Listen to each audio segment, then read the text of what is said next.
What about sort of a natural gap there between engineering and design in this? Because how can you bridge that gap? It seems like it's one of the biggest gaps in there. When you have a sense of that, how do you put these two worlds together of engineering and design and mobile app? So so basically I think they work actually together pretty well. It's just like when you build a house, you need somebody to kind of take your high-level rough ideas and translate them into something visual that you can then react with. The fact of the matter is the human visual system is probably the most developed part of our brain. So we do consume information much better visually. So I think the first step is take ideas and words that are kind of running around in your head, work with a designer, or if you're working with a development shop, usually they know a good designer, or maybe they have a good designer in-house, and sit down and at least get some rough ideas, some rough wireframes, some rough sketches, just to get something on paper visually before you write a single line of code. That's your cheapest way of, I think, de-risking your project right at the outset. And it's something that I find that some people wait too long for, or they think they don't want to spend the money on design up front, and they end up spending 10 times as much on development later on.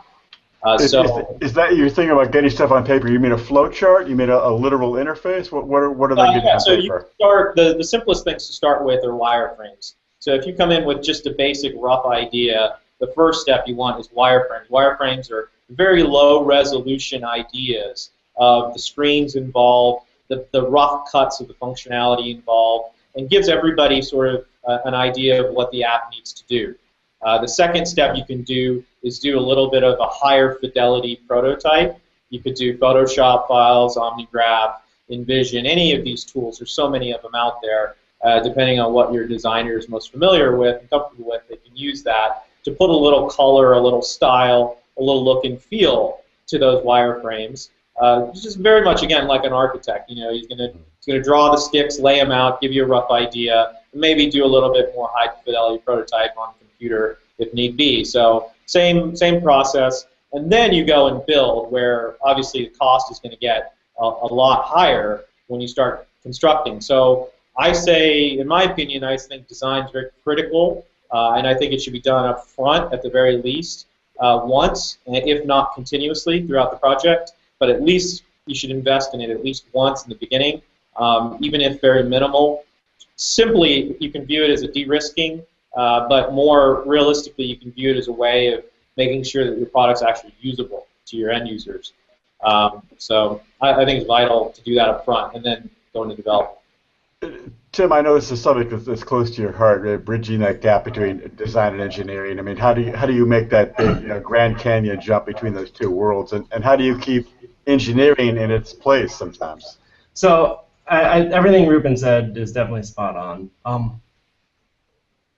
I think there's a little history that's important here. People have been doing design a long time successfully up front. So upfront design had a heyday, and then it was part, though, of waterfall development. And so people would design everything out, and then you can get very good over your specs there, but that doesn't really work how the actual software works. So then Agile won for the last decade, and you shipped a design to your development team, and they ripped it apart into these little feature stories, and it was thrown over the fence, and they implemented all the parts, but 1/10 of them on the important parts, and now your product vision and your design is a shambles. Design really is like the product voice in the process. So then Lean UX, which has come up between all of us a couple times, came around and said, hey, how do we sort of return iteration throughout this whole process? Get iteration in earlier. For one thing, the design is far cheaper to iterate on than the development. So definitely do, as Ruben said, do that design up front, start exploring the idea. The thing that needs to be done then is don't stop. Keep that iteration through your user cycle. Use the design to inform the development, and keep communication through. Back when I started doing this 15 years ago, we would just sit a designer down with a developer and work through a project. And lately, in the last sort of decade of Agile, that almost started to feel revolutionary. That you would just pair a designer and a developer and they'd collaborate, but that's so inefficient for the developer. So I'm willing to be less efficient for the developer on the simple vector math of if it's 60 miles an hour this way versus 100 miles an hour this way, I'll take that 60 if it's the right direction. Right. Which one is typically 60 and 100, just to So clarify? I'm saying, like, the designer slowing down the developer to do the right thing, you're only going 60 miles an hour, but you're going the right direction. Versus, Right. oh, perfect agile, the developer, it's driven by development costs. So you're going 100 miles an hour, but you're not going in the right direction. Right. So there are a lot of techniques that we could talk through about living style, lifestyle guides, like everything being built from, like, Bootstrap and Foundation started to popularize this, and starting to deprivilege a little the engineering challenge and more move it back into design driven.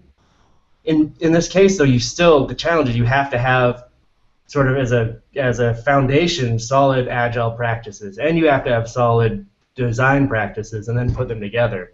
So I get tired of hearing. I heard at a large consultancy a while back, oh, we did everything the client asked for. It was a technical success.